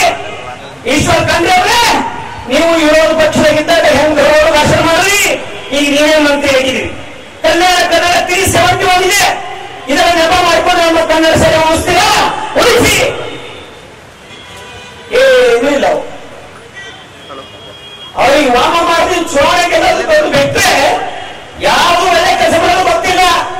ಅದೇ ರೈನ್ ಕನ್ನಡ ಕನ್ನಡ ಶಾಲೆಗಳು ಬೇರೆ ಬೇರೆ ಶಾಲೆಗಳ ಕಟ್ಟಡಕ್ಕೆ ವಾಣಿಜ್ಯ ಮಳಿಗಂತ ಡಿಕ್ಲೇರ್ ಮಾಡಿ ಲಕ್ಷಾಂತರ ರೂಪಾಯಿ ಟ್ಯಾಕ್ಸ್ ಹಾಕ್ತೀವಿ ನೀವು ಶಾಲೆ ಕಟ್ಟಡಕ್ಕೆ. 1 ಲಕ್ಷ ಟ್ಯಾಕ್ಸ್ ಮುನ್ಸಿಪಾಲಿಟಿದು ಕನ್ನಡ ಶಾಲೆಗಳಿಗೆ ಟ್ಯಾಕ್ಸ್ ಹಾಕ್ತೀರಿ ನೀವು. ಅಲ್ಲೇನು ರೈನ್ ಕನ್ನಡ ಮುನ್ಸಿಪಾಲಿಟಿ ಶಾಲೆ ಮತ್ತು ಖಾಸಗಿ ಶಾಲೆ ಇವೆರಡನೇ ಹೋರಾಟಕ್ಕೆ ತೆಗೆದುಕೊಂಡಂತ ನಮ್ಮ ಪೂಜ್ಯರು ಹಿರಿಯರು ಆಗಿರ್ತಕ್ಕಂಥ ಅಪ್ರೂವರು ಮತ್ತು ನಮ್ಮ ಗೌರವಾಧ್ಯಕ್ಷರು ಬಹಳಷ್ಟು ನಮಗೆ ಮಾರ್ಗದರ್ಶಕರಾಗಿ ನಾವು ಮಲ್ಕೊಂಡ್ರೆ ಮುನ್ನೋದನೆ ನಮಗೆ ಏನ್ ತಂದು ಇಂಥ ಒಂದು ಹೋರಾಟ ಮಾಡಲಿಕ್ಕೆ ನಮಗೆ ಶಕ್ತಿ ಕೊಡ್ತಾರ ಅಂತ ನಮ್ಮ ಜಗದೇನವರಿಗೂ ಈ ವೇದಿಕೆ ಮುಖಾಂತರ ಎಲ್ಲ ಬಂದಂತ ಎಲ್ಲ ನಮ್ಮ ಸಂಘಟನೆಯ ಅಧ್ಯಕ್ಷರಿಗಳಿಗೂ ನಮಗೆ ಸಿಗಬೇಕು. ನಾವು ಕೆಲಸ ಮಾಡ್ತಾ ಇದ್ದೀವಿ, ಸಮಾಜಕ್ಕಾಗಿ ದುಡಿತಾ ಇದ್ದೀವಿ. ಆಗಲೇ ಈ ಸರ್ಕಾರಗಳು ಸಾಕಷ್ಟು ಈ ಗಡಿನಾಡು ಹಾಗೆ ಹೀಗೆ ವಿವಿಧವಾದಂತ ಒಂದು ಸಾಕಷ್ಟು ಏನು ಗಡಿನಾಡು ಅಧ್ಯಕ್ಷರಂತ ಕನ್ನಡ ಪ್ರಾಧಿಕಾರ ಅಧ್ಯಕ್ಷರ ವಿವಿಧ ಅಧ್ಯಕ್ಷರು ಮಾಡಿದ್ದಾರೆ. ಅವೆಲ್ಲ ಮಾಡಿ ಅವ್ರಿಗೆ ಬರೀ ಕೊಳ್ಳೆ ಹೊಡಿತಾ ಇದ್ದಾರೆ. ಆ ದುಡ್ಡೆಲ್ಲ ರಾಜ್ಯದ ಏನು ಅಧ್ಯಕ್ಷರು ವಿವಿಧ ಜನ ಕೂಡಿ ರಾಜ್ಯದ ಹಣವನ್ನ ಕೊಳ್ಳೆ ಹೊಡಿತಾ ಇದ್ದಾರೆ. ಈ ಮಕ್ಕಳಿಗಾಗಿ ದುಡಿತಾ ಇದ್ದ ಟೀಚರ್ಗೆ ಅನುದಾನ ಕೊಡಕ್ ಆಗ್ತಾ ಇಲ್ಲ ಅಂದ್ರೆ ಇವ್ರಿಗೆ ನಾಚಿಕೆ ಆಗ್ಬೇಕು. ನಾವು ಮುಂದಿನ ಬರುವ ದಿನಗಳಲ್ಲಿ ಈ ರಾಜ್ಯದ ಎಲ್ಲ ಶಿಕ್ಷಣ ಮಂತ್ರಿಗಳನ್ನ ಮತ್ತು ಎಲ್ಲ ಮಂತ್ರಿಗಳನ್ನ ನಾವು ಅವರ ಮನೆಗಳಿಗೆ ಘೇರವಾಗ್ತಕ್ಕಂಥ ಕಾರ್ಯಗಳು ಮಾಡ್ಕೊಂಡಿದ್ದೇವೆ. ಅದನಂತರ ವಿವಿಧ ಬೇಡಿಕೆಗಳನ್ನು ಈಡೇರಿಸುವಂತೆ ಆಗ್ರಹಿಸಿ ನಗರದಲ್ಲಿ ಖಾಸಗಿ ಶಾಲಾ ಆಡಳಿತ ಮಂಡಳಿ ಸಂಘದಿಂದ ಬೃಹತ್ ಪ್ರತಿಭಟನೆಯನ್ನು ಹಮ್ಮಿಕೊಳ್ಳಲಾಗಿತ್ತು. ಜಿಲ್ಲಾಧಿಕಾರಿಗಳ ಮುಖಾಂತರ ಸಿಎಂ ಅವರಿಗೆ ಮನವಿ ಪತ್ರ ಸಲ್ಲಿಸಲು ಪ್ರತಿಭಟನಾಕಾರರು ಜಿಲ್ಲಾಧಿಕಾರಿಗಳ ಕಚೇರಿ ಕಡೆಗೆ ಆಗಮಿಸಿದ್ರು. ಆದರೆ ಜಿಲ್ಲಾಧಿಕಾರಿಗಳು ಮನವಿ ಸ್ವೀಕರಿಸಲಿಕ್ಕೆ ಬರದೇ ಇರುವಂತಹ ಕಾರಣವಾಗಿ ಕೆಲ ಕಾಲ ಪೊಲೀಸರ ಹಾಗೂ ಪ್ರತಿಭಟನಾಕಾರರ ಮಧ್ಯೆ ಮಾತಿನ ಚಕಮಕಿ ಜರುಗಿತು. ಮಹಿಳಾ ಶಿಕ್ಷಕರು ತಮ್ಮ ಆಕ್ರೋಶವನ್ನು ಹೊರಹಾಕಿದ್ರು. ಡಿಸಿ ಅವರು ಕೂಡಲೇ ಹೊರಗಡೆ ಬಂದು ಮನವಿಯನ್ನು ಸ್ವೀಕಾರ ಮಾಡಬೇಕು ಅನ್ನುವಂಥ ಮನವಿಯನ್ನು ಮಾಡಿಕೊಂಡು ಬರಲೇಬೇಕು ಅನ್ನುವಂಥ ಘೋಷಣೆಗಳನ್ನು ಕೂಡ ಕೂಗಿದ್ರು. ಪಟ್ಟು ಹಿಡ್ಕೊಂಡು ಕೂತಿದ್ರು. ಕೊನೆಗೆ ಅಪರ ಜಿಲ್ಲಾಧಿಕಾರಿಗಳಾದ ಶಿವಕುಮಾರ್ ಶೀಲ್ವಂತ್ ಅವರು ಆಗಮಿಸಿ ಪ್ರತಿಭಟನಾಕಾರರ ಮನವನ್ನು ಒಲಿಸಿ ಒಂದು ಮನವಿಯನ್ನು ಸ್ವೀಕಾರ ಮಾಡಿದ್ರು.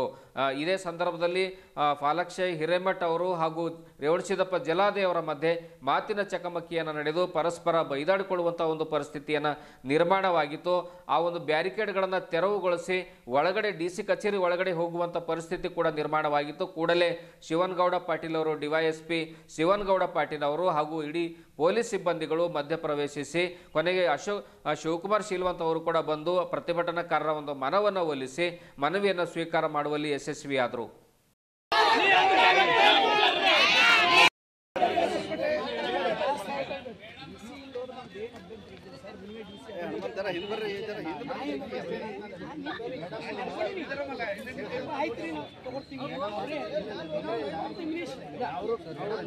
ಅಧಿಕಾರಿಯ ಒಳಗೆ ನುಗ್ಗುತ್ತೇವೆ.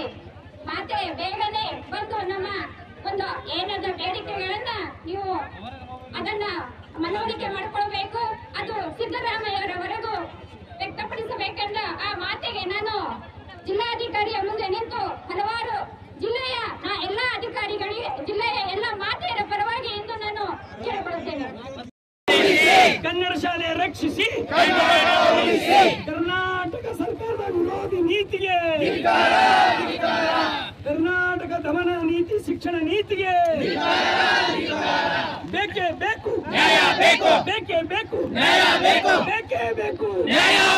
ಖಾಸಗಿ ಶಿಕ್ಷಣ ಹೋರಾಟಕ್ಕೆ, ಖಾಸಗಿ ಶಿಕ್ಷಣ ಹೋರಾಟಕ್ಕೆ, ಖಾಸಗಿ ಶಿಕ್ಷಣ ಹೋರಾಟಕ್ಕೆ, ಪೂಜ್ಯರ ಹೋರಾಟಕ್ಕೆ, ಪೂಜ್ಯರ ಹೋರಾಟಕ್ಕೆ, ಪೂಜ್ಯರ ಶಕ್ತಿ ರಾಷ್ಟ್ರ ಶಕ್ತಿ, ಪೂಜ್ಯರ ಶಕ್ತಿ ರಾಷ್ಟ್ರ ಶಕ್ತಿ, ಪೂಜ್ಯರ ಶಕ್ತಿ ರಾಷ್ಟ್ರ ಶಕ್ತಿ, ಪೂಜ್ಯರ ಶಕ್ತಿ ರಾಷ್ಟ್ರ ಶಕ್ತಿ. ಶಿಕ್ಷಣವೇ ಶಕ್ತಿ, ಶಿಕ್ಷಣವೇ ಶಕ್ತಿ, ಶಿಕ್ಷಣವೇ ಶಕ್ತಿ. ಇದು ಒಂದು ಸರ್ಕಾರಕ್ಕೆ ಎಚ್ಚರಿಕೆಯನ್ನು ನಾವು ಕೊಡ್ತಾ ಇದ್ದೀವಿ. ಒಂದ್ ವೇಳೆ ನಮ್ಮ 8 ಬೇಡಿಕೆಗಳು ಈಡೇರಿಸದೆ ಹೋದಲ್ಲಿ ಇಡೀ ಕಲ್ಯಾಣ ಕರ್ನಾಟಕದ 42 ತಾಲೂಕುಗಳಲ್ಲಿ ಹೋರಾಟ ಉಗ್ರವಾಗಿ ಮಾಡ್ತೀವಿ ಅಂತಕ್ಕಂಥ ಎಚ್ಚರಿಕೆಯನ್ನಪ್ಪ ನಾವು ಕೊಡ್ತಾ ಇದ್ದೀವಿ. ಹಾಗಾಗಿ ಇವತ್ತು ನಮ್ಮ ಪೂಜ್ಯರು ನಮ್ಮ ಶಕ್ತಿಯನ್ನು ಕೊಟ್ಟಿದ್ದಾರೆ. ಮಠದಲ್ಲಿ ಕುಂತು ಆಶೀರ್ವಾದ ಮಾಡಬೇಕಾದ ಪೂಜ್ಯರು ಶಿಕ್ಷಣ ಉಳಿಸೋಕ್ಕಾಗಿ ಇವತ್ತು ರಸ್ತೆ ಮೇಲೆ ಬಂದಿದ್ದಾರೆ. ಹಾಗಾಗಿ ಈಗಾಗಲೇ ನಾವೆಲ್ಲ ಮಾತಾಡಿದೀವಿ, ಸಮಸ್ಯೆಗಳ ಗಮನಕ್ಕೆ ತಂದಿದ್ದೀವಿ.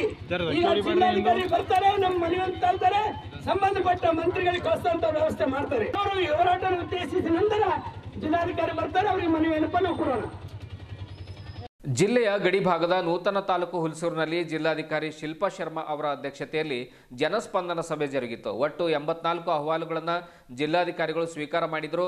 ರಸ್ತೆ ದುರಸ್ತಿ, ಅಕ್ರಮ ಸಾರಾಯಿ ಮಾರಾಟ, ಚರಂಡಿ ನಿರ್ಮಾಣ, ಹಾಳಾಗಿರುವಂತಹ ಜೆಜೆಎಂ ಕಾಮಗಾರಿ, ಶೌಚಾಲಯ ನಿರ್ಮಾಣ, ನೈರ್ಮಲೀಕರಣ, ವಿಧವಾ ವೇತನ, ವಿಕಲಚೇತನರ ಮಾಶಾಸನ, ರೈತರ ಸಮಸ್ಯೆಗಳು, ರೈತರ ಜಮೀನುಗಳಿಗೆ ರಸ್ತೆ ನಿರ್ಮಾಣ ಮಾಡಿಕೊಡುವಂಥದ್ದು, ವಿವಿಧ ಪ್ರಾಣಿಗಳಿಂದ ಬೆಳೆಹಾನಿಯಾಗಿರುವಂಥದ್ದು, ಹೀಗೆ ಹಲವಾರು ಸಮಸ್ಯೆಗಳನ್ನು ಇಟ್ಟುಕೊಂಡು ಜನರು ಡಿಸಿ ಅವರಿಗೆ ಮನವಿ ಪತ್ರವನ್ನು ಸಲ್ಲಿಸುತ್ತಾರೆ. ಮಳೆಯಲ್ಲೇ ಜನರು ತಮ್ಮ ಮನವಿಯನ್ನು ನೀಡಿದರು. ಇದೇ ವೇಳೆ ಜಿಲ್ಲಾ panchayat CEO doctor Girish Badole, SP Pradeep Gunti, ಅಪರ ಜಿಲ್ಲಾಧಿಕಾರಿ ಶಿವಕುಮಾರ್ ಶೀಲ್ವಂತ್, ತಹಶೀಲ್ದಾರರಾಗಿರುವಂತಹ ಶಿವಾನಂದ್ ಮೇತ್ರೆ ಸೇರಿದಂತೆ ಇನ್ನು ವಿವಿಧ ಇಲಾಖೆಯ ಅಧಿಕಾರಿಗಳು ಈ ಒಂದು ಜನಸ್ಪಂದನ ಸಭೆಯಲ್ಲಿ ಪಾಲ್ಗೊಂಡಿದ್ದರು. ಆದರೆ ಜನರು ಜನರು ಮಾತ್ರ ಸೂಕ್ತ ವ್ಯವಸ್ಥೆ ಇರಲಾರ್ದೇ ಮಳೆಯಲ್ಲಿ ನಿಂತು DC ಅವರಿಗೆ ಮನವಿ ಸಲ್ಲಿಸುವಂಥ ಒಂದು ಪರಿಸ್ಥಿತಿ ನಿರ್ಮಾಣವಾಗಿತ್ತು.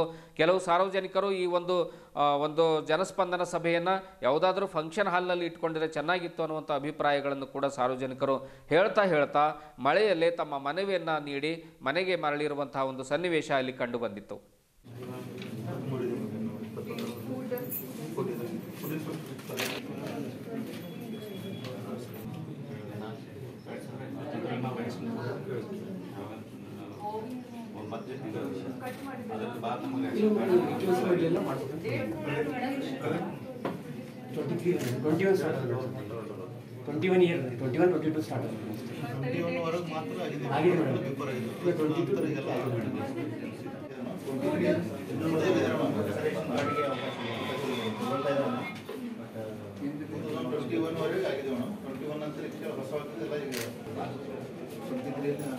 ಎಷ್ಟು ದಿನ ಆಯ್ತು ನೀವು ಇಲ್ಲಿ ವಾಸ ಮಾಡೋಕ್ಕೆ?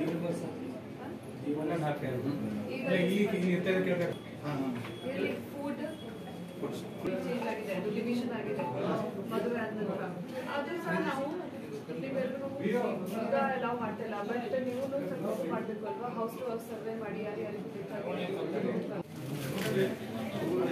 ಜಿಲ್ಲಾಧಿಕಾರಿಗಳ ಮೇಡಮ್ ಅವರಿಗೆ ಮಾನ್ಯ ಸಹಾಯಕ ಶ್ರೀ ಪ್ರಕಾಶ್ ಹುಲಿಯವರು ಅದೇ ರೀತಿಯಾಗಿ ನಮ್ಮ ಸಹ ಸ್ವಾಗತಿಸಬೇಕಾಗಿ ವಿನಂತಿ.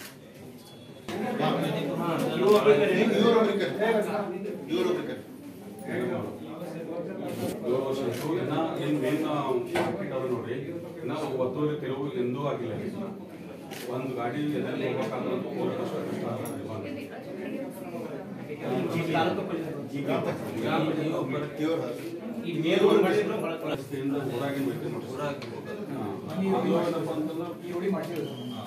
ಮನ್ನ ಈ ರೋಡಿ ಅಷ್ಟೇ ಮಾಡ್ಸ್ಯಾರ್ರಿ, ಊರ ಮಾಡ್ಸಿಲ್ಲ ಎಲ್ಲರಿ.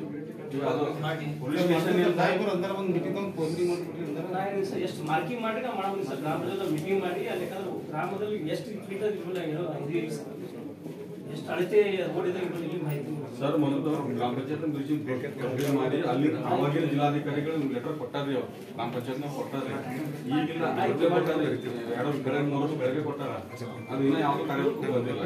ಒಂದು ಗಾಡಿ ಒಂದು 2 ವೀಲರ್ ಹೋಗ್ಬೇಕಾದ್ರೆ ತುಂಬ ಕಷ್ಟ ಆಗಿದೆ. ಅನುಷ್ಠಾನ ಇಲಾಖೆಗಳಿಗೂ ನಾವು ಈಗಾಗಲೇ ಮುನ್ನೆಚ್ಚರಿಕೆ ಮತ್ತು ಇನ್ಸ್ಟ್ರಕ್ಷನ್ಸ್ ಕೊಟ್ಟಿದ್ದೀವಿ. ತಕ್ಷಣ ಎಲ್ಲೆಲ್ಲಿ ಹಾನಿಯಾಗಿದೆ ಅವರು ನಮಗೆ ರಿಪೋರ್ಟ್ ಮಾಡಬೇಕಾಗುತ್ತೆ. ಮತ್ತು ನಾವು NDRF SDRF ಗೈಡ್ಲೈನ್ಸ್ ಪ್ರಕಾರ ಏನು ಸಾಧ್ಯ ಆಗುತ್ತೆ ನಾವು ಕೆಲಸ ಮಾಡೋಕ್ಕೆ ಅಮೌಂಟ್ ಕೂಡ ಅಡ್ಮಿನ್ ಅಪ್ರೂವಲ್ ಕೊಟ್ಟಿದ್ದಾರೆ ಮೇಡಮ್. ಗ್ರಾಮ ಪಂಚಾಯತ್ಲಿಂದ ಪ್ರಪೋಸಲ್ ಹೋಗಿದೆ, ಆದರೂ ಉಪಯೋಗ ಆಗ್ತಿಲ್ಲ. ನಾವು ಅದು ಚೆಕ್ ಮಾಡಿಸ್ತೀವಿ ಮೇಡಮ್. ಪ್ರತಿ ಹಳ್ಳಿಯಲ್ಲಿ ಮಧ್ಯ ಸಿಗ್ತದೆ. ಸ್ಕೂಲ್ ಅಕ್ಕಪಕ್ಕನೂ ಇದೆ ಮೇಡಮ್. ಸ್ಕೂಲ್ ಅಕ್ಕಪಕ್ಕನೂ 5 ಪ್ರಕಾರ ಯಾರಿಗೂ ಕೊಟ್ಟಿದ್ದಾರೆ ಪರ್ಮಿಷನ್, ಬರೀ ಅಲ್ಲಿ ಲೀಗಲ್ ಆಗಿ ಅವರು ಮಾರಾಟ ಮಾಡಬೇಕಾಗುತ್ತೆ. ಎಲ್ಲಿ ಎಲ್ಲ ಅಂತ ಅಲ್ಲಿ ರೇಡ್ ಮಾಡಿ ನಾವು ಕ್ರಮ ತಗೊಳ್ತೀವಿ. ಇವತ್ತು ಕೂಡ ಜನಸ್ಪಂದನಲ್ಲಿ ಇದು ಗಮನಕ್ಕೆ ಬಂದಿದೆ. ಅದರ್ವೈಸ್ ಆಲ್ಸೋ ನಾವು ಕ್ರಮ ತಗೊಳ್ತೀವಿ.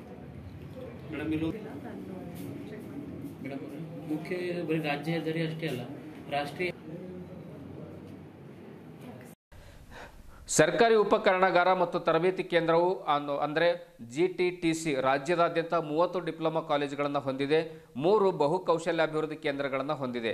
ಡಿಪ್ಲೊಮಾ, ಪೋಸ್ಟ್ ಡಿಪ್ಲೊಮಾ ಹಾಗೂ MTech ಕೋರ್ಸ್ಗಳನ್ನು ನಡೆಸುವಂತಹ ACTTI ಅನುಮೋದನೆಗೊಂಡ ಅತ್ಯುನ್ನತ ತಾಂತ್ರಿಕ ಶಿಕ್ಷಣ ಸಂಸ್ಥೆಯಾಗಿದ್ದು, ಕರ್ನಾಟಕ ಸರ್ಕಾರದ ಕೌಶಲ್ಯಾಭಿವೃದ್ಧಿ, ಉದ್ಯಮಶೀಲತೆ ಮತ್ತು ಜೀವನೋಪಾಯ ಇಲಾಖೆ ಅಡಿಯಲ್ಲಿ ಸ್ವಾಯತ್ತ ಸಂಸ್ಥೆಯಾಗಿ ಕಾರ್ಯನಿರ್ವಹಿಸ್ತಾ ಇದೆ ಎಂದು ಕೇಂದ್ರದ ಪ್ರಾಚಾರ್ಯರಾಗಿರುವಂತಹ ಸೋಮಶೇಖರ್ ಹುಲ್ಲೋಳಿ ಅವರು ತಿಳಿಸಿದರು. ನಗರದ ಜಿಲ್ಲಾ ಪತ್ರಿಕಾ ಭವನದಲ್ಲಿ ಕರೆದ ಸುದ್ದಿಗೋಷ್ಠಿಯನ್ನು ಉದ್ದೇಶಿಸಿ ಮಾತನಾಡಿರುವಂತಹ ಅವರು, ಪ್ರಸ್ತುತ ವರ್ಷ diploma in tool and dye making, diploma in electronics ಮತ್ತು ಎಲೆಕ್ಟ್ರಿಕಲ್ ಮತ್ತು ರೋಬೋಟಿಕ್ ಈ ಒಂದು ವಿಷಯಗಳ ಪ್ರವೇಶಗಳನ್ನು ಪ್ರಾರಂಭವಾಗಿದೆ. ವಿದ್ಯಾರ್ಥಿಗಳು ಅಂದರೆ SSLC ಪಾಸ್ ಆಗಿರುವಂತಹ ವಿದ್ಯಾರ್ಥಿಗಳು, PUCಯಲ್ಲಿ ಫೇಲ್ ಆಗಿ ಮನೆಯಲ್ಲಿ ಕುಳಿತಿರುವಂತಹ ವಿದ್ಯಾರ್ಥಿಗಳು ಈ ಒಂದು ಕೋರ್ಸ್ನ ಸದುಪಯೋಗ ಪಡೆದುಕೊಳ್ಳಬೇಕು ಅನ್ನುವಂಥ ಮಾತನ್ನು ಸುದ್ದಿಗೋಷ್ಠಿಯಲ್ಲಿ ಸೋಮಶೇಖರ್ ಅವರು ಹೇಳಿದರು. ಆಟೋಮೇಷನ್ ಆ್ಯಂಡ್ ರೋಬೋಟಿಕ್ಸು ಹಾಗೂ diploma in electrical and electronics ಈಗಾಗಲೇ diploma in tool and die ಮೇಕಿಂಗ್ದು ಅಡ್ಮಿಷನ್ಸು ಪೂರ್ತಿಯಾಗಿ ಕಂಪ್ಲೀಟ್ ಆಗಿದ್ದಾವೆ. ನೆಕ್ಸ್ಟು ಆಟೋಮೇಷನ್ ಆ್ಯಂಡ್ ರೋಬೋಟಿಕ್ಸು ಹಾಗೂ ಎಲೆಕ್ಟ್ರಿಕಲ್ ಆ್ಯಂಡ್ ಎಲೆಕ್ಟ್ರಾನಿಕ್ಸ್ ಸಲುವಾಗಿ ಇನ್ನೂ ಕೆಲವೊಂದು ಸೀಟುಗಳು ಬಾಕಿ ಉಳಿದಿದ್ದು ಅದನ್ನು ಎಲ್ಲ SSLC ಪಾಸಾದ ವಿದ್ಯಾರ್ಥಿಗಳು ಹಾಗೂ ಈಗ ಮೊನ್ನೆ ಸಪ್ಲಿಮೆಂಟ್ರಿ ಪೂರಕ ಎಕ್ಸಾಮ್ನಲ್ಲಿಯೂ ಪಾಸಾದ ವಿದ್ಯಾರ್ಥಿಗಳು ಹಾಗೂ PUC ಫೇಲ್ ಆಗಿದ್ರೂ ಆ ಥರ ಹುಡುಗರಿಗೆ ನಾವು ಅಡ್ಮಿಷನನ್ನು ಕೊಡ್ತಿದ್ದೀವಿ. ಈಗ ನಮ್ಮಲ್ಲೇ ನಾವು ಇದ್ರ ಜೊತೆಗೆ ಶಾರ್ಟ್ ಟರ್ಮ್ ಕೋರ್ಸನ್ನು ಮಾಡ್ತೀವಿ. ಅದರ ಜೊತೆಗೆ ಹುಡುಗರಿಗೆ ನಾವು 100% ಪ್ಲೇಸ್ಮೆಂಟ್ ಕೊಡ್ತೀವಿ. 3 ವರ್ಷ ಹುಡುಗರು ನಮ್ಮ ಕಾಲೇಜ್ನಲ್ಲಿ ಕಲಿತಾರೆ. ಅದಾದ ತಕ್ಷಣ 1 ವರ್ಷ ಕಂಪಲ್ಸರಿ ಇಂಡಸ್ಟ್ರಿಯಲ್ ಟ್ರೈನಿಂಗ್ ಇರುತ್ತೆ. ಈ ಟ್ರೈನಿಂಗ್ ಪೀರಿಯಡ್ನಲ್ಲಿ ಹುಡುಗರಿಗೆ 15,000 to 22,000 ತನಕ ಸಂಬಳ ಇರುತ್ತೆ. ನಾವು ಅವರಿಗೆ ಸ್ಕಿಲ್ ಓರಿಯೆಂಟೆಡ್ ಜಾಸ್ತಿಯಾಗಿ ಕಾಲೇಜ್ನಲ್ಲಿ ಹೇಳ್ತೀವಿ. ನಮ್ಮಲ್ಲಿ 70% ಪ್ರಾಯೋಗಿಕ ಅಂದರೆ ಪ್ರಾಕ್ಟಿಕಲ್ ತರಬೇತಿ ನೀಡಲಾಗುವುದು. ಅದ್ರ ಜೊತೆಗೆ ಒಂದು 30% ಥಿಯರಾಟಿಕಲ್ ಇರುತ್ತೆ. ಈ ರೀತಿ ಇರೋದ್ರಿಂದ ಹುಡುಗರಿಗೆ ಕೌಶಲ್ಯವನ್ನು ಅಭಿವೃದ್ಧಿ ಪಡಿಸ್ಕೊಳ್ಳೋಕ್ಕೆ ಅವರಿಗೆ ತುಂಬ ಅನುಕೂಲ ಆಗುತ್ತೆ. ನಮ್ಮದು GTTC ಅಂದರೆ government tool room and training centre, ಸರ್ಕಾರಿ ಉಪಕರಣಗಾರ ಮತ್ತು ತರಬೇತಿ ಕೇಂದ್ರ. ಇದು ಕೌಶಲ್ಯಾಭಿವೃದ್ಧಿ ಮತ್ತು ಉದ್ಯಮಶೀಲತೆ ಇಲಾಖೆ ಅಡಿಯಲ್ಲಿ ನಾವು ಕಾರ್ಯನಿರ್ವಹಿಸ್ತೀವಿ. ಇಲ್ಲಿ ಕರ್ನಾಟಕ ರಾಜ್ಯಾದ್ಯಂತ 30 GTTC ಕೇಂದ್ರಗಳಿದ್ದು ಅದರಲ್ಲಿ ಮತ್ತೆ ನಾವು 3 ಕೇಂದ್ರಗಳು ಓನ್ಲಿ ಶಾರ್ಟ್ ಟರ್ಮ್ ತರಬೇತಿಯನ್ನು ನೀಡ್ತಾರೆ. ನಮ್ಮಲ್ಲಿ ಯಾರಾದರೂ ವಿದ್ಯಾರ್ಥಿಗಳು ಅಡ್ಮಿಷನ್ ತೊಗೊಂಡ್ರೆ ಅವರಿಗೆ ನಾವು ಅವರ ಕೌಶಲ್ಯವನ್ನು ಅಭಿವೃದ್ಧಿ ಮಾಡಿ ಅವರಿಗೆ ಒಳ್ಳೆಯ ಟ್ರೈನಿಂಗ್ ಕೊಟ್ಟು 100% ಪ್ಲೇಸ್ಮೆಂಟ್ ಮಾಡೋ ಜವಾಬ್ದಾರಿ ನಮ್ಮ ಹತ್ರನೇ ಇರ್ತದೆ. ಈಗ ಅದಕ್ಕೆ ಈಗ SSLC ಪಾಸಾದ ವಿದ್ಯಾರ್ಥಿಗಳು ಹಾಗೂ ಸಪೋಸ್ PUC ಫೇಲ್ ಆಗಿದ್ರೂ ನಡೀತದೆ. ಅಂಥ ವಿದ್ಯಾರ್ಥಿಗಳಿಗೆ 10ನೇ ತರಗತಿ ಮೇಲೇ ನಾವು ಅವರಿಗೆ ಅಡ್ಮಿಷನನ್ನು ಕೊಡ್ತೀವಿ. 30 ಕೇಂದ್ರ ಅದಾವೆ ಸರ್ ನಮ್ಮದು. ಬೀದರ್ ಜಿಲ್ಲೆಯಲ್ಲಿ 30 ಕೇಂದ್ರಗಳಿದಾವೆ. ಕರ್ನಾಟಕದಲ್ಲಿ 30 ಕೇಂದ್ರಗಳಿದಾವೆ. ಪ್ರತಿ ಡಿಸ್ಟಿಕ್ನಲ್ಲಿ ಒಂದೊಂದು ಕೇಂದ್ರ ಇದಾವೆ ಸರ್. ಅದ್ರ ಜೊತೆಗೆ ಕೆಲವೊಂದು ಡಿಸ್ಟಿಕ್ನಲ್ಲಿ 2-3 ಕೇಂದ್ರ. ನಮ್ಮ ಬೀದರ್ ಡಿಸ್ಟಿಕ್ನಲ್ಲಿ ಹುಮ್ನಾಬಾದ್ನಲ್ಲಿ ಇದು ಒಂದು ಸೆಂಟರ್ ಇದೆ ಸರ್. ಹಾಂ ಸರ್. ಇಲ್ಲಿ ನಮ್ಮದು 60 ಸೀಟ್ ಇರ್ತದೆ ಸರ್. ಈಗ ಬೇಸಿಕಲಿ ಏನಾಗಿದೆ ಅಂತಂದರೆ ಈಗ ಫಸ್ಟ್ ರೌಂಡ್ ಹುಡುಗರದು ರಿಸಲ್ಟ್ ಬಂತು 10th. ಆವಾಗ ನಮ್ಮಲ್ಲಿ AICT ಅನುಮೋದಿತ ಕೋರ್ಸ್ ಅಂದರೆ ಒಂದೇ ಇತ್ತು, diploma in tool and dye making ಅಂತ. ಅದರಲ್ಲಿ 60 ಸೀಟ್ಸ್ಗಳಿದ್ದು ಅವು ರಿಸಲ್ಟ್ ಬಂದು 1 ವೀಕ್ನಲ್ಲೇ ಅಡ್ಮಿಷನ್ ಫಿಲ್ ಆಯ್ತದು. ನೆಕ್ಸ್ಟ್ ಏನಾಯ್ತು ಅಂತಂದರೆ AICT ಡೆಲ್ಲಿದಿಂದ ಅಪ್ರೂವ್ ಬರಲಿಕ್ಕೆ ಸ್ವಲ್ಪ ತಡ ಆಯ್ತು ಸರ್. ನಮಗೆ ತಡ ಆಗಿರೋದ್ರಿಂದ ಇನ್ನೂ 2 ಹೊಸ ಕೋರ್ಸ್ಗಳು ಇದೇ ವರ್ಷದಿಂದ ನಾವು ಪ್ರಾರಂಭ ಮಾಡ್ತಿದ್ದೀವಿ. ಅದು ಜುಲೈನಲ್ಲಿ ನಮಗೆ ಅಡ್ಮಿಷನ್ಗೆ ಅಪ್ರೂವಲ್ ಸಿಕ್ಕಿರೋದ್ರಿಂದ ಈಗ ನಾವು ಅಡ್ಮಿಷನ್ ಪ್ರೊಸೀಜರನ್ನು ಸ್ಟಾರ್ಟ್ ಮಾಡ್ಕೊಂಡಿದ್ದೀವಿ. ಹೀಗಾಗಿ ನಾವು ಏನು ಹುಡುಗರಲ್ಲಿ ಕೇಳ್ಕೊಳ್ಳೋದಂತಂದರೆ ಈಗ SSLC ಪಾಸಾದ ವಿದ್ಯಾರ್ಥಿಗಳು ಅಥವಾ ಈಗ ಪೂರಕ ಪರೀಕ್ಷೆನಲ್ಲೂ ಪಾಸ್ ಆಗಿರ್ಬೋದು. ಈಗ ನೆಕ್ಸ್ಟ್ ಇನ್ನೊಂದು ಸಪ್ಲಿಮೆಂಟ್ರಿ ಎಕ್ಸಾಮ್ ಕಂಡಕ್ಟ್ ಮಾಡ್ತಿದ್ದಾರೆ. ಅದರಲ್ಲಿ ಪಾಸಾದ ವಿದ್ಯಾರ್ಥಿಗಳು ನಮ್ಮಲ್ಲೇ ಬಂದು ಅಡ್ಮಿಷನ್ ತೊಗೋಬೋದು ಸರ್. ನಮ್ಮಲ್ಲಿ ಏನದಂತಂದರೆ ಸುಸಜ್ಜಿತವಾದ ವ್ಯವಸ್ಥೆ ಇದೆ. ಅಂದರೆ ಎಲ್ಲ ಕೊಠಡಿಗಳು, ಅದ್ರ ಜೊತೆಗೆ ಪ್ರಾಯೋಗಿಕ ತರಬೇತಿಯನ್ನು ಈಗ ಕರೆಂಟ್ ಏನು ಟೆಕ್ನಾಲಜಿ ಅದೇ ಅದರ ಬೇಸದ ಮೇಲೇ ನೀಡ್ತೀವಿ. ಮತ್ತು ನಾವು ಎಲ್ಲ ಮಲ್ಟಿನ್ಯಾಷನಲ್ ಇಂಡಸ್ಟ್ರಿ ಜೊತೆ MOU ಮಾಡ್ಕೊಂಡಿದ್ದೀವಿ ಸರ್, ಒಡಂಬಡಿಕೆಯನ್ನು ಮಾಡ್ಕೊಂಡಿದ್ದೀವಿ. ಇಲ್ಲಿ 3 ವರ್ಷ ಕಲಿತ ವಿದ್ಯಾರ್ಥಿಗಳನ್ನು 100% ಪ್ಲೇಸ್ಮೆಂಟ್ ನಾವು ಅಲ್ಲೇ ಕೊಡಿಸ್ತೀವಿ. ಹುಡುಗರು ಟ್ರೈನಿಂಗ್ ಟೈಮ್ನಲ್ಲೇ ಕಂಪನಿ ಕಡೆಯಿಂದನೇ ಅವರಿಗೆ ಒಳ್ಳೆಯ ಸೌಲಭ್ಯಗಳನ್ನು ನಾವು ಅವರಿಗೆ ಒದಗಿಸಿಕೊಡ್ತೀವಿ. ಹೀಗಾಗಿ ಇದು ನಿರುದ್ಯೋಗ ಸಮಸ್ಯೆಯನ್ನು ಈ ಭಾಗದ ಜನಕ್ಕೆ ಮತ್ತು ಬಡ ವಿದ್ಯಾರ್ಥಿಗಳಿಗೆ ನಿರುದ್ಯೋಗ ಸಮಸ್ಯೆ ಕಡಿಮೆ ಮಾಡೋಕ್ಕೋಸ್ಕರನೇ ಗೋರ್ಮೆಂಟು ಈ ಥರ ಕಾಲೇಜಸ್ಗಳನ್ನು ಬಿಲ್ಡ್ ಮಾಡಿರೋದು. ಇದರ ಸದುಪಯೋಗವನ್ನು ಆದಷ್ಟು ಎಲ್ಲ ಮಕ್ಕಳು ಪಡ್ಕೋಬೇಕಂತ ನಾವು ನಮ್ಮ ಕಾಲೇಜ್ ಕಡೆಯಿಂದ ವಿನಂತಿ ಮಾಡ್ಕೋತೀವಿ ಸರ್. ಇದುವರೆಗೂ ಸುದ್ದಿ ಕೊಟ್ಟಿರುವ ನಾನು ಮಹಾರುದ್ರ ಡಾಕುಳಿಗೆ ಮತ್ತೆ ಮುಂದಿನ ವಾರ್ತೆಗಳೊಂದಿಗೆ ಭೇಟಿಯಾಗೋಣ. ವಂದನೆಗಳು.